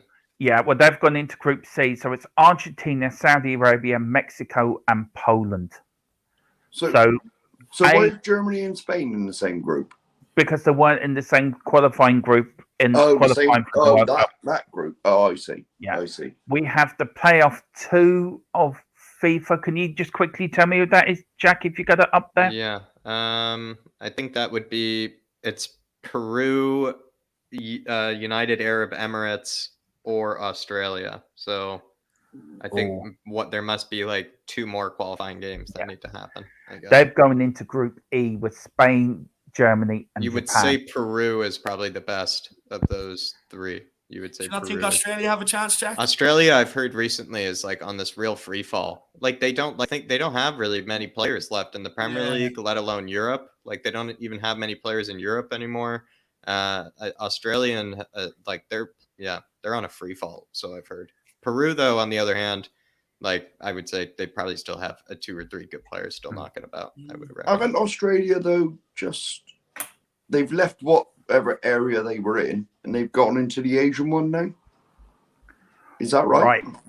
I think they were in Oceania. Yeah, I think they're in Oceania something. No. No, they were, but they do play in the Asian Cup now. Yeah, they do. We've now got the European playoffs, so that's Scotland, Wales, Ukraine, going into Group B. So B4, so it's the European playoffs. Scotland or Wales or Ukraine are going in the same group as England. So you could potentially have England, Scotland, Iran, USA. I mean, that is or Wales. Or the Welsh. Yeah. England don't want Wales. That'll upset that group for them. You know that. Yeah. Yeah. It will. Scotland, if Scotland or Wales get in there, we are likely to draw against one of those. Yeah. Either You'll of beat those the teams. Scots, lad. You'll beat the Scots. That'd be, would that we be a didn't- repeat we of didn't- the European Championships? Yeah, we didn't. If I'm not mistaken, we played them in the last tournament. Yeah, you and did. We didn't beat It was them. tough. 0-0. And the time before that we played against them was in '96 when we only beat them 2-1 because of Gascoigne's majestic kick over the top and then finish. And Scotland or Wales could easily do it. They do us over in the rugby. They could do us over. That will be their World Cup final. If that happens, that'll be their World Cup final. Yeah. And Scotland have never ever qualified from any World Cup group. They have qualified for a World Cup. They have never qualified for the second phase of a World Cup. They could do that, mate. You know what? Yeah. If they could beat America on their day. No Yeah. reason, and they could certainly beat Iran. So if Wales or Scotland qualify, that's a fucking interesting group. That's a really cool group. Ghana. What's funny about Iran is that they actually have also they have like 2 strikers that are actually really good. You know, they have 2 strikers. Yeah, I think one of them plays for Porto, if I'm not mistaken, and the other one is that guy who I kind of wanted us to sign, who now plays for Bayer Leverkusen as well. He just made a move there, and like both of them have like over like 70 goals, I think, in their career plus in Europe, like for top teams, like as well. Who's that? So Iran? you could, Iran. Yeah, they have 2 really good players. I think it's Yaha Kambush or something like that. Well, no, that's like their left winger, and he's kind of garbage. I think it's like Taremi. I think it's like Taremi is his name. I think he plays for Porto, and then Sardar Azmoun is the other one. Sardar Azmoun. Canada. Who's the Iranian that. Messi? That's Sardar Azmoun. Canada are the last ball out. They're going into Group F with Belgium, Morocco, and Croatia. Ghana have gone into Group H with Portugal, Uruguay, and Korea. Ooh. Canada got really dealt for the tough first one. time Canada since got dealt tough. 1986, where they went out the group stage, have gone into a World Cup in the Group F with Belgium, Morocco, and Croatia, and that's the draw. I'll go through the groups very quickly for you. We've got Qatar, Ecuador, Senegal, Netherlands, Group A. Wow. This Group B is just scratching my head. England, Iran, USA, and the European playoffs. USA against Iran is a repeat of the 1994 World Cup, where I think they played Iraq, and I think they played Iran also in the 94 World Cup. Wait. The fourth team in the pot 4 could be Wales, Scotland, or Ukraine. Oh, Ukraine, yeah. Fucking hell. Group C, Argentina. I think it's an easy group still. Yeah. It's still a good group for England, but for the USA, I think it's actually an easy group, actually, to be honest. I think if USA wanted to try to get out of a group, that's not a bad draw for them, actually. The thing is, though, if look, England will come up against Wales or Scotland, one of them. That's going to make it very tough. And all it takes is USA to turn up on their day and get a point. And it puts England in a very precarious position. Well, Dave, they did that in 2010 in South Africa where they beat them 1-0. They did it back in 1950 when the great Stanley Matthews was actually playing for England that day when they beat them, when they played in Brazil, when they beat them 1-0. England went out in the group stage in Brazil, didn't they? Yeah, they did. No, they didn't. They lost to Germany, I think, in the second round. Germany beat them 4-1. Was that? Yeah, it was in South Africa. South Africa, no? Yeah, it was South Africa. Brazil, they failed to get out of the group. They had like Uruguay and that in the group, if I remember correctly. Wait, but England played against Scotland in maybe you're right, Dave. in the Euros, just gone, right? Yeah. Yeah, they drew 1-1, didn't they? 0-0. 0-0. Yeah. So it's England against Scotland is like it's not, and that's the fourth. That's the pot 4 team. So I don't know. All of a sudden, it went from a very easy. Yeah, Sean, exactly. It went from looking really easy for you guys to being really hard, actually, because I think what it is, it's like 2 parts for you guys. You're actually coming up against, I'll be honest, a lot of bad teams. But those bad teams, will I've all want got to a try chance. their absolute hardest against England. Like all Yeah. teams that will try their Yeah, hardest I'm not against sure. England, but play really ugly football at the same time. And I'm that will pretty also that sure. will hurt you guys, because then when you move on to the next round and you play, let's say, a Spain or something like that, you'll then probably have to deal with the shockwaves of like then playing a team that's actually trying to take the game to Yeah. you. And so I would listen, say for England, this is tough. What It's you would tough. say is that for USA, for Iran, for Scotland, Wales, they've all got like, a chance. they actually all suddenly got a chance. They actually If, all got a if chance. Iran can go and beat America or can beat Scotland, Scotland will still treat the England or Wales, whoever team, or the Ukraine. I'd rather play the Ukraine than play Wales. And I guarantee Iran will You lose definitely- every game. Yeah. Iran will lose every game in that group. They're going to be the whipping boys. Iran will lose. I don't think so. I don't think so. I don't think so. If American can get a draw against England and then beat Scotland or Wales or Ukraine, whoever that would be, and then obviously beat Iran, then all it takes is for England to have an off day against a Scotland or a Welsh team, which is not in any way unlikely. England could at best finish second and then get a first place team in the last 16, which you don't want. So that's not England. The one thing England didn't want to happen was to have to face Scotland or Wales in the group stage. Well, that's going to be interesting. We've got Group C. That's very tasty, yeah. Very tasty. We've got Group C. We've got Argentina, two-time world champion, 78 and 86 against Saudi Arabia. Mexico, three-time holders of the World Cup, 1970, 1986, and also the World Cup with Canada and the USA and Poland. We've got Group D, France, World Cup winners of 98. One of the playoff teams against Denmark and Tunisia.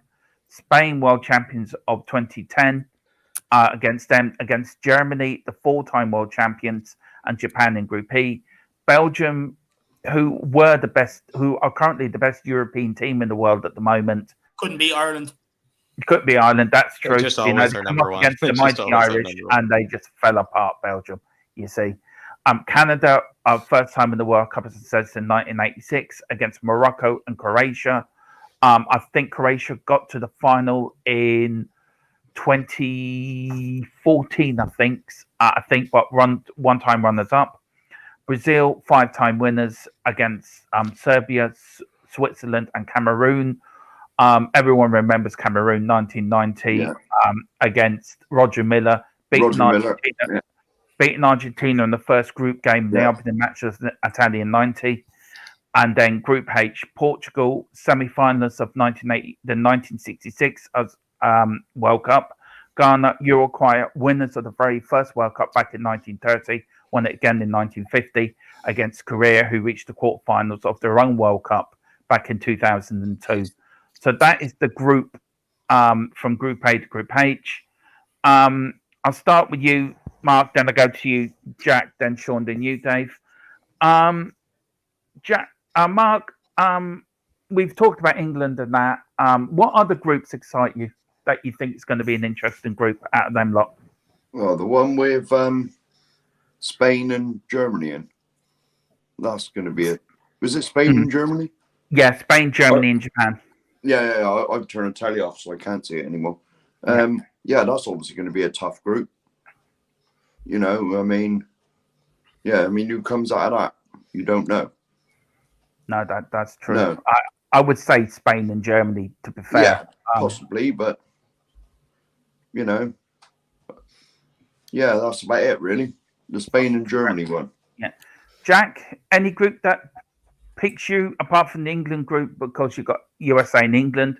Any other group that think, wow, that's going to be a good group to watch?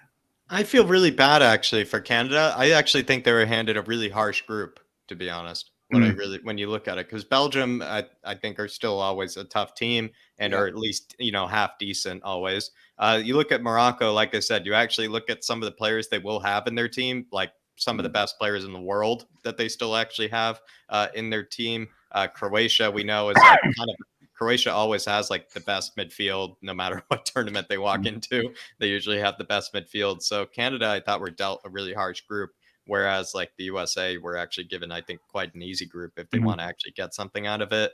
The Germany-Spain one, I actually don't think is that hard, to be fair, because I feel like I think the other teams they could place are Costa Rica or New Zealand. I feel like Germany or Spain, whichever one slips up, I think they're probably still going to get second. But who knows? Maybe Germany end up having another kind of a fallout nice and early. It could happen again. I feel like maybe the one that maybe a lot of people won't realize could be an interesting one is probably Serbia, Brazil, Switzerland, Cameroon, because Cameroon have a history of going pretty far. I think they've gone pretty far before. Switzerland have a decent team. Serbia have a really technically good team, and that's what kind of makes them interesting. And they're really tall. And then Brazil are Brazil, but who knows? Maybe Brazil might find it tough against, maybe one or two of those teams. So I would say the one thing I must say is I feel bad for all the Canadian listeners because they were given, I think, a really tough group, like a really tough group. That's the hardest group, I think, to make it out of. I think you put any team in that group and you would say that's tough to get out of. So I would say Canada, I feel bad for. Yeah, I mean, you talk about Cameroon. They went out of the 82 World Cup undefeated, reached the second phase. 1990 reached the quarterfinals. We beat them in. I think we beat them we drew with them in Japan and Korea, didn't we, Dave? When Matty Holland scored that equaliser for us. Who's or this? Did we beat them? Who? Against Cameroon. When we played Cameroon in Japan and Korea. Was it 1-0? Did we beat them 1-0 or was it 1-1? Yeah, I think so. I know Matty Holland got the goal. Thing there. He scored a screamer. Yeah, that's it. Sean, what group for you might, apart from England, which I think you'll admit with me, England should get out of that group. What other group are you looking forward to in this World Cup? What group do you think, wow, I can't wait for them games? I think Group H will be a good one. I think Portugal, Ghana, Uruguay, Korea. I think that'll be a good game. It's not going to be like, I don't think you're going to get a winner out of the group, but a winner for whoever wins that group or does well. I don't think they're going to go that far in the tournament, but I think that it's going to be a lot of 1-0s six great games. Well, what would it be? Portugal versus Ghana. Is it three games in the tournament each? Yeah, so six games. I think there'll be a good tournament there. I think Ghana's an unknown. They're going to be wild and lively. I think Korea are going to also have a couple of players there that can surprise. Obviously, we know Sonny. I think Uruguay are very defensive, but I just think that'll be an interesting group to watch. I think apart from that, let me look. What else is there? Look, Group E. Spain, Germany, Japan, and whoever's left in that other. I think it's actually easy for Germany and Spain when now you kind of look at it. I feel like they should be able to get out of that. They should get out of that. You're right. Ecuador and Senegal and Netherlands against Qatar. I mean, Qatar, that's the most boring group by far. That is the super most boring. I honestly, I'm looking around. I don't know. I don't think that there's that much that from an England perspective, it's not. I don't think we have to worry too much. Like I think England will make. I think England would probably have a likely, as long as we get through the our group easily. If we can beat Iran, which we should, if we can beat America, which we should, and then even if we get a draw against Wales or Scotland, we'll still come out of that. Okay. Yeah. I think we've got we should be able to get through to the semi-finals without too much of a problem. I think that England will make it to the semis before you know what's left over. Yeah. And I still think that that France is probably France probably are the obvious choice to win. France or France, who's getting knocked out? That's a big team. Who do you think is going to get knocked out? That's a big team, nice and early. I reckon Brazil or Argentina. I was going to say that with you as well, Dave. I mean, Dave, very quickly. But I think they'd be struggle to get beyond the last 16. Do you know what? I actually, this is going to sound surprising to all of you. I think Germany might struggle. Yeah, they did last time. They did last time. Yeah, I don't think Germany are the team that they used to be. Dave, I mean, out of all them groups, and that was a great question, Jack. I want to come back to you on that one. Dave, very quickly, who do you think, out of all them groups, which group are you looking forward to the most? For me, I think Group H. Look, Ghana, the last word, I remember watching a World Cup and they turned up and they were really good and they knocked out Uruguay, if I remember correctly. Yeah. So they're a bit of an unknown quantity. You don't really know what to expect from them. South Korea, look, they're going to be decent enough. Once you have a player like Sonny, you're always going to find goals. So, and then you look at Uruguay and Portugal. That's a tasty group. It's a tasty group. You look at Brazil's group. I mean, that's another tasty one. That's another one to keep your eye on. Brazil, look, they're not the Brazil of old. Switzerland, you just don't quite know what you're going to get with them. Serbia, going to be solid defensively and can nick a goal. And then you look at Cameroon, again, another unpredictable team. They could turn up, really be feeling the World Cup and go on a good run. You just don't know. So I think them two groups are definitely ones to keep an eye on. Group F, I think Belgium will piss that. But after that, you've got Croatia. They're not the team they used to be. Morocco, look, they do have a bit of problems in camps. There's some players like Ziyech who don't play, that if they could get it sorted and get it going into the World Cup. They have a very nifty squad. They have Hakimi, Ziyech, and there's other players there.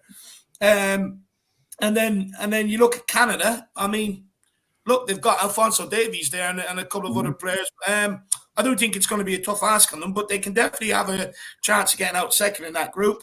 I think Spain and Germany, I think they will piss the group, but I do believe Japan will cause an upset. Will beat one of them, but I do think they'll get Spain and Germany get out. France, I mean, I look at their group, I think it's fairly easy. Denmark, I think will come out second.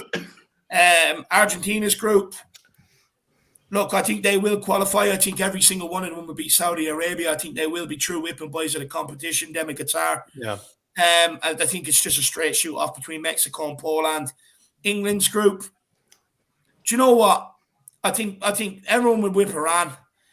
I just think if Wales or Scotland get into that group, it maybe causes a little bit of an upset, especially if the USA can stifle England. But I do think this is probably a bit of a different England team than the years gone by. I think they probably do have the answers if teams sit low block. They've got Big H, you've got Foden, you've got Grealish, you've got Bellingham and can shoot from distance. They do have a lot of the answers, so I think they will get out of that group. Argentina's group, I already went through that, sorry. And then the Netherlands group, look, to be honest with you, I think that is the most boring one. But I would say with Senegal and Ecuador again, you don't quite know what you're going to get from them. Good players in Senegal. Yeah, good players in that team. Look, if Netherlands don't turn up, which they haven't turned up in previous competitions, they could very easily find themselves going out of the group stage, you know. Yeah, they've been kind of bottle jobs recently, the Dutch have, you're right. But for me, and France, Senegal. Sorry, Dave. Go ahead. Sorry, I interrupted you. I was saying for me, France or England to win it, lad. Yeah. Senegal, South African champions as well. So there are no pushovers. But there really are no pushovers. We've got Ben Kaufman here. Big up, Ben. I loved it. He says, "Even everyone, I'm going to apologise in advance to Jack for Big H putting 3 past the US." Big up, everyone. Big up. I tell you one thing now, Ben. I'll accept England them with have pride. not beaten the USA in a World Cup game. They actually didn't beat them in 1950, and they didn't beat them in 2010. The USA are actually unbeaten against England in World Cup final games. You never beat the English. Well, look, you never beat. This is a different England team, though. You're talking about talent. Every they have the most squad depth by far. Yeah. The most squad depth. I mean, it took you 30 years to beat us. I mean, you couldn't beat the Irish for a long time. That's because you never beat the Irish. You keep saying that. No. 88 keeps springing to mind. Ray Houghton's brilliant header, which I still remember going in the top corner. Yeah, I remember that. Sean, hey, sorry, Stel. I just got to drop off for a second, mate. All right. Okay, I'll go to you then, Jack.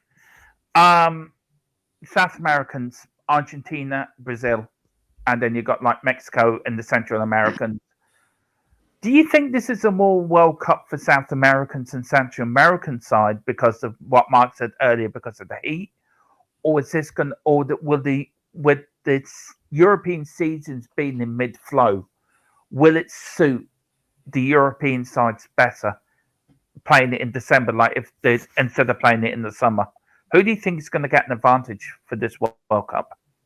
That's actually a tough question. To be fair, though, you could say like what Germany, when they won the World Cup, was in Brazil, right? So you could say like maybe that kind of sort of debunks to a degree the whole like kind of heat thing, but then again, I've been to Berlin in the summer and it actually gets really hot there, to be honest. So it could kind of make sense. But I don't know. In the case of Argentina, Brazil, and Mexico, you would say that they're definitely the most used to playing in like something that could be some really, like tough sort of heat. I think in their case, though, they kind of deal with more kind of humid, you would say, sort of heat. Whereas like in Qatar, it's going to be desert heat, which is very dry and very just kind of, I don't know, just a bit sort of different. So I don't know, maybe a more arid sort of like kind of climate. I don't really know how much climate plays a factor, but you could say it's a lot more humid in Brazil and Argentina. And so it's a different kind of heat than maybe something like Qatar has. What I would say then, though, is, maybe certain countries like, Tunisia, Iran here, Saudi Arabia, who knows? They might actually have a bigger fan base than probably what they normally would have for World Cups, which could be actually a bit interesting. I'm just more saying that just for fun. I don't really think you should take that seriously. But to answer the question that I kind of asked you earlier, Dermot, about which big team do I think could fall out? Like everybody's looking at that Group H, you could make the case that Uruguay is a big enough team that shouldn't fall out. You could say Uruguay could fall out. Korea maybe takes their place. Ghana takes their place. Who knows? Portugal just don't show up and continue to have, conflict inside the dressing room. Maybe, they get knocked out. And then like, David said before, you could say that maybe Croatia or something like that could get knocked out. Maybe a Morocco or a Canada maybe take their place. I think France and Denmark easily going through. Spain and Germany, I guess you never know with Germany. They seem to be really flip-floppy, but I feel like they should be able to get out of that if they're going to take themselves seriously. I feel like the rest of it, they're going to be no upsets. The only thing I would say is what's funny is that I feel like Group B for Iran, USA, and Wales and Scotland, that's an easy group for them. Easy group. I think that's like if they want to get into the next rounds, that's kind of what you would ask for. That's pretty much, the best you could ask for. So I think, they actually got handed a pretty good deal. Whereas I would say Canada, I know Catman Jess is saying, it could have been a lot worse. I don't think it could have been a lot worse, to be honest. I think you were given a very tough group. I think maybe if you were thrown into maybe Group E, maybe then that would have been tougher. But I don't know. I think Canada were given a tough group. So I feel bad for the Canadians. And but then again, Alphonso Davies, they play Alphonso Davies up top. So that could be fun, to see how they handle that. But yeah, I would say the big one that could drop off might be Uruguay. I could say Uruguay or someone maybe falling out. I don't think so, I think Uruguay are dark horse. I think they will be good. But that Group H, like you said, Dave, I think Korea or Ghana, who knows? Maybe one of them would be that second place team. You can make that argument. Yeah. Sorry, Jay, go on, Dave. Sorry. I was just wondering, can I just come in quickly on the question you asked Jack? Yeah. Look, for me, I think the Heat used to be the great equalizer. Teams that were used to playing in the Heat, they could run at the much more intensity and stuff like that. But like with England and some of the European teams before, they'd play a long ball game, and it was easy for these teams to get their legs and bodies in and around, pick up the second ball and get on the ball and cause an upset. But nowadays, the European teams are so much better, especially England, in more so I'm speaking about, are so much better at keeping the ball. So, what I do think you will see is teams trying to keep the ball rather than chase the ball. I do think you'll see teams trying to keep possession an awful lot more. And now that England are better at that, and some of the other teams are much better at that, I don't think the Heat is as much as a problem or as much as an equalizer as it once used to be. Because before football, a lot of the football used to be long ball football, pick up second balls, and that can be zapping, energy zapping when you're pushing up to try and get that second ball. You don't get it, then you're running around and dropping back to get it. Whereas if you're keeping the ball now for long periods of time, you're getting teams to chase it. And how much are teams really going to put in that Heat to chase the ball? I agree. They'll probably just be happy to sit back. So I don't think the Heat is as much of an equalizer as it once was. But what I will say is what could be is, I reckon European teams benefit. I think they're stronger in general going into this World Cup. You look at Belgium, France, England, Spain. Got a good group of youngsters there as well. So there's a lot of good footballing teams from Europe going into this competition. I don't think Brazil are once as strong as they once were. I do think Argentina are gottable. And I just think, even though the season, I think the only thing that might hamper some of the European teams is if they get any major injuries heading into the World Cup. I think that's the only thing. But apart from that, do you think the heat, Dave, it makes the game slower, which then would mean that the European teams could kind of benefit from that because it means they can just play in possession more. Whereas like teams that will be kind of like, honestly, the USAs, the Canadas of the world will be working very hard, being defensively solid. So you could say actually the Heat, maybe what comes with the Heat is a lot of boring kind of 1-0s, a lot of boring sort of, kind of slow paced games. But I would say, Dave, would you say that like the fact that it's not really a footballing sort of nation in any regard and that there won't be a lot of fans to an extent, like, and there won't be, the average fan really be there. It'll be a very wealthy sort of fan group and for most of the nations there and whatnot. Do you think that means then also the crowd won't really play much of a factor, which kind of makes me think then if the crowd doesn't play a lot of the factor, it will be like kind of whichever team is kind of tactically set up the best will probably win the tournament because, it will be kind of libraries of stadiums when you kind of think about it. So, that could be a factor. Do you know what? I wouldn't be worried about the support. I think, no matter where the World Cup is, I think you'll always get a good support there and a decent sort of atmosphere. But if anything's going to be a bad atmosphere, it's going to be this one. 100%. It has the potential to be one of the worst ones ever. But like, look, this World Cup could go either way. It could be one of the worst ones ever. It could be one of the best ones ever, and stuff like that. But what I will say, I definitely agree with you. I do think you'll see a lot of boring games. I think you see teams probably reverting to like maybe, obviously it won't be as good as what Pep Guardiola done with Barcelona, but they'll pass teams to death and they'll wait just to get that one player to run in behind, wait for one of the other players to switch off, and then they're in on goal and they put the game to bed. I do think it will be a bit of a boring World Cup, to be honest with you. I think it'll be very slow, a lot of possession based. I don't think you'll see a lot of goal action, to be honest with you. Yeah, I agree with you. I mean, the thing is here, Scotland and Ukraine is the semi-final, so the playoff final could be between Wales and Scotland. Yeah. I mean that could be a tasty thing. Boys, sorry, damn, I'm gonna just jump out, man. I got to take care of some stuff. All right. Do you want to plug your channel very quickly before you? Nah, it's okay. Spurs Talk Show, but it's all good, man. I love you guys. I'll speak to you soon, okay? Love you, Sean. All right. See you, Sean. See you, my man. Yeah. And there goes Sean. Big up, Sean. Everyone get up to Spurs Talk Show. And, everyone get over there. We won't be going on for too much longer. Just very quickly, I'll start with you, Mark. Who's your semi-finalist going to be out of all them, and who's going to be your outright winner? I haven't got the groups in front of me. Right, okay. So I'm only on my phone. All right. So who's going to be your outright winner then? England, obviously. England. Okay. There you go. I was hoping you might say Serbia or Switzerland. No. Well,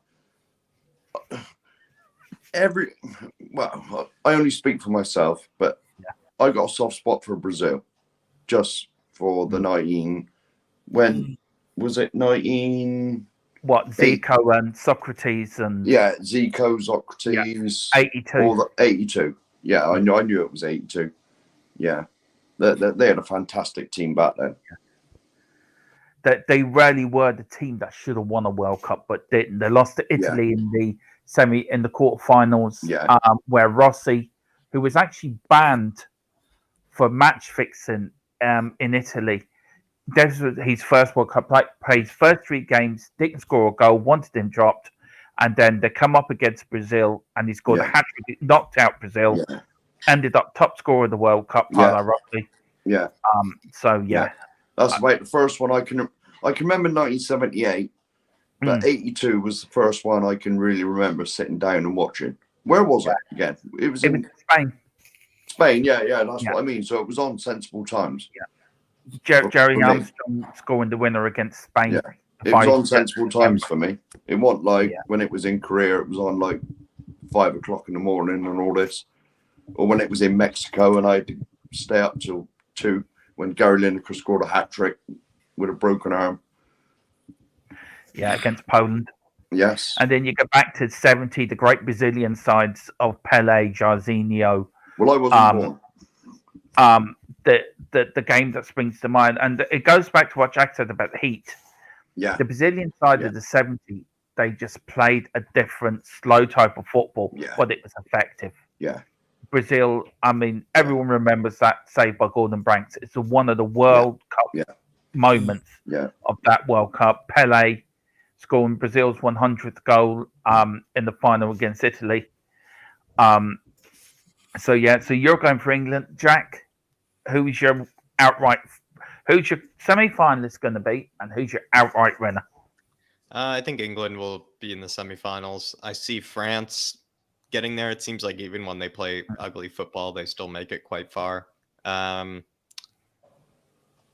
was it? I think Argentina looked pretty good, to be fair to them. And I have a good feeling they could make it that far, especially it's probably Messi's last big tournament as well. So you could see maybe a bit of camaraderie around that. So I think Argentina make it. Fourth one, I think, is up for grabs. So I might as well just throw Germany in there. I think Germany will be in maybe the fourth one. So Germany, France, Argentina, England. And then the outright winner. So Argentina, I feel like you could make a case Argentina might be that one. Yeah. Maybe, who knows? Especially Romero, maybe, nice to see him maybe make a run. I'm going to say Argentina win it. I'll say Argentina win it.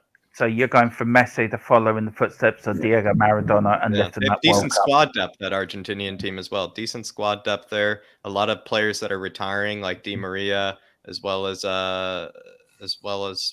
Messi. So be interesting. Dave, I know we're not at the World Cup. It's there's going to be a poor World Cup without us. It's going to be boring.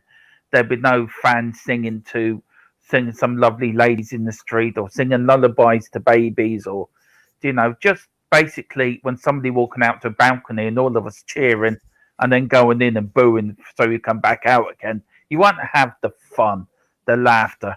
So it'll be a poor World Cup without us. Who's going to be your semi-finalists and who's going to be your outright winner? To be honest with you, Dermot, I haven't looked at who gets who when they come out of the groups or whatever for semi-finalists. But look, my outright winner. Look, I've said it. It's between just the semi-finalists. Just who would you think out of all the nations? It's just a fantasy sort of. Okay, so I would think England, France, Argentina. Oh, I'm gonna go for an outside one here of Uruguay, right? Yeah. That's There is always an outsider. There is always an outsider. Yeah, that's like what Denmark was in the Euros. Yeah. Look, don't like Denmark off either. Christian Eriksen returns for the World Cup squad. They could have that unity galvanized together and stuff. But look, for me, I just look at it with Argentina. I think they'll come up against a European side, and I think they will struggle. I really do believe that. So for me, do you know what? Part of me just thinks the World Cup, it's coming up to Christmas. England fans are so close to the Euros to be waiting since '66 for the World Cup. And it's part of me just makes me think, and they have the squad to do it. But I think France have the better quality. I think they have the best quality going into the competition. I think why not France? Why can't they do it again? Yeah, it's a good shot. Good shout. For me, I'm actually not going to say. I think the semi-finalists for me will be Germany, Argentina, France, and Brazil. And I think the winner out of that will be Argentina. I've watched a lot of South American qualification football. Uruguay are a great side with Benny, but I think Argentina just have that 86 look about them. Messi seems to be pulling the strings, and he seems to be playing a little bit like Maradona did in '86. He seems to be pulling the strings, and I just think Argentina might actually be a good tip for the World Cup. England will reach the quarterfinals. I don't think England may have great sides, but great sides have always fallen in group stages too. So, you may have the best. Brazil have had brilliant sides over the year, but they've never actually won the World Cup. '82 never won it. I know, Mark, and I agree with you, Dave. England got so close in the European Championships. On the banter side, it would break my heart if there were the World Cup because you never hear the bloody end of it. I wouldn't say a word. I wouldn't say anything. But Mark, you're a gentleman. But you never hear the bloody end of it if they won the World Cup. But you just come in with a cap with 66 on it or something like that. You know what I mean? Yeah. They don't worry. He has his ways. But I honestly think so. I think Argentina for me will win the World Cup. I think a lot of these games will be quite boring. Denmark, soft spot because of Ericsson. Canada, I hope they do well. But I just think Argentina just have that 86 look about them. And if nobody doesn't know what I'm talking about, watch a documentary called Heroes. It's a don't watch that. No, of the '86 World Cup, where you see the best and the worst side of Maradona when he sort of he cheated. the ball. He cheated. But Maradona did that because he felt he had to. I mean, to put a lot of backbone on that, it was the first time they met since the Falklands War, actually, as well. So you had that over the game. His second goal wasn't too bad. The second goal. I'll give him that. The second goal was the best goal I've ever seen in the World Cup. He just went past everyone. I mean, Maradona was a genius. Not as good as Pele, but near enough. But Argentina for me. Listen, thank you all for watching this World Cup pop-up show. Thank you very much. Dave, where can people find you, sir? And I think I've got your link in here for the last time. Where is it? There we go.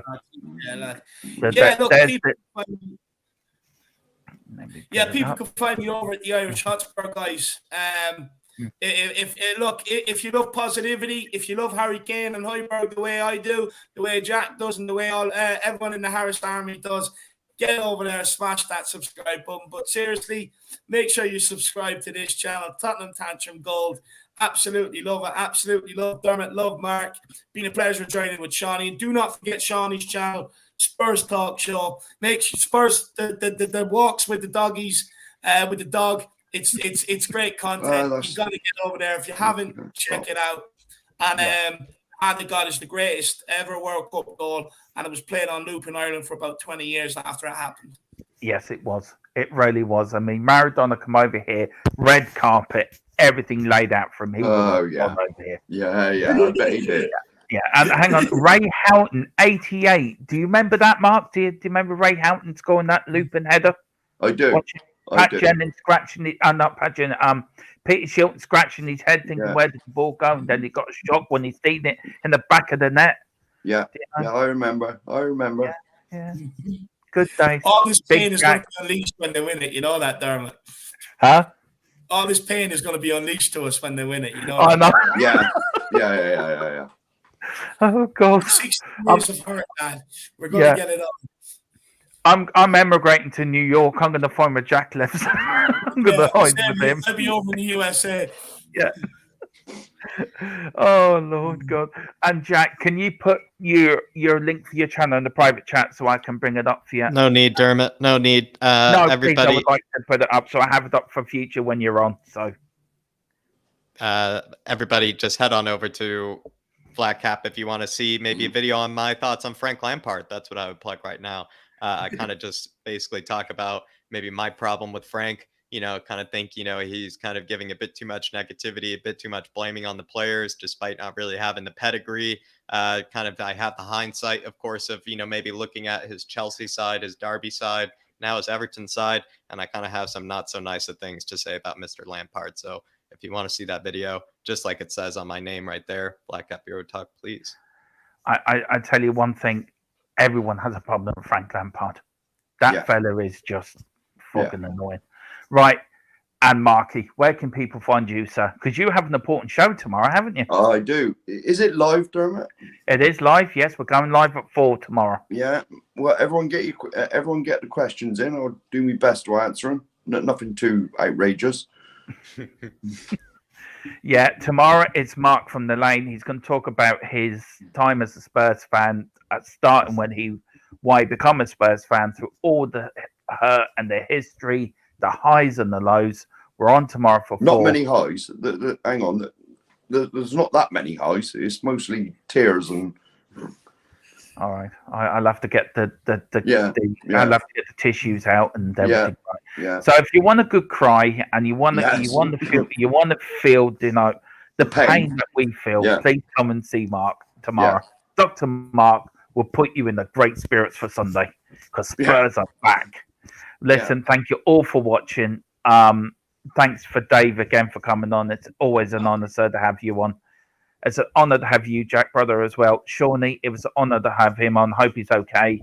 Mark, thank you once again No for worries. coming on. And, Bobby K will be back. We'll be back on Tuesday with Bobby K with the morning shows with Mark as well. We're back Saturday tomorrow at 4 with Mark from the Lane. Then we're doing the post-match show on Sunday. So everyone, please take care of yourself and enjoy your Friday evening. Have your few drinks. And come on, Argentina. We can win the World Cup. No, forget that now. Spurs are on at the weekend. Come on, Okay, Tottenham. come on, Come on, Tottenham. you Spurs. In Conte, we trust. Yeah. Love that. Let's go.